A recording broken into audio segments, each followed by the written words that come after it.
Hello, healthy salad റെസിപ്പിയാണ്. അതിന്റെ ingredients എന്തൊക്കെയാന്ന് നോക്കാം. നിലക്കടല ഒരു ബൗള് കുതിർത്തി വെച്ചത്, സ്വീറ്റ് കോണ് ഞാൻ ഫ്രോസൺ ആണ് യൂസ് ചെയ്തിട്ടുള്ളത്, സാധാ സ്വീറ്റ് കോൺ വേണമെങ്കിൽ യൂസ് ചെയ്യാം. ഗ്രീൻ പീസും ഫ്രോസൺ ആണ്, അപ്പോൾ ഗ്രീൻ പീസും സാധാ ആണെങ്കിൽ നേരത്തെ തന്നെ ഒരു 4 മണിക്കൂർ മുമ്പ് കുതിർക്കാൻ വെക്കുക. ഇതെല്ലാം ഒന്ന് പുഴുങ്ങി വെക്കുക. സ്വീറ്റ് കോണിനും ഫ്രോസൺ ഗ്രീൻ പീസിനും വേവ് കുറവാണ്, കടലയ്ക്ക് കുറച്ചധികം വേവുണ്ട്. അതിനുശേഷം റെഡ് കാബേജ് ഒരു ബൗൾ എടുക്കുക. റെഡ് കാബേജ് ഓപ്ഷണൽ ആണ്, തൈറോയ്ഡ് പ്രോബ്ലം ഉള്ളവര് റെഡ് കാബേജ് എടുക്കണ്ട, അതിന് പകരം വേറെ എന്തെങ്കിലും ഗ്രീൻ ലീഫ് യൂസ് ചെയ്യാം. ക്യാപ്സിക്കം റെഡും ഗ്രീനും ആണ് എടുത്തിട്ടുള്ളത്, അത് രണ്ടും കൂടെ ഒരു ചെറിയ ബൗള് ഒന്ന് ചെറുതായിട്ട് ബോയിൽ ചെയ്ത് വെക്കുക. ബ്രൊക്കോളി ഒരു 3-4 ലീഫ് എടുത്ത് അതും ബോയിൽ ചെയ്ത് വെക്കുക.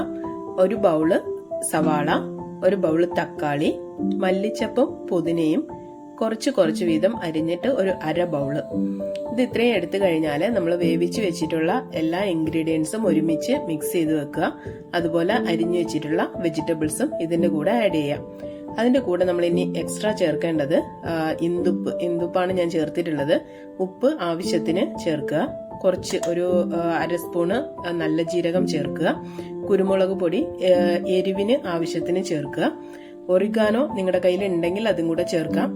പിന്നെ സുറുക്ക ഒഴിക്കാൻ ആഗ്രഹിക്കുന്നവരാണെങ്കിൽ നിങ്ങൾ ആപ്പിൾ സൈഡർ വിനിഗറിന്റെ മദർ തന്നെ യൂസ് ചെയ്യാം.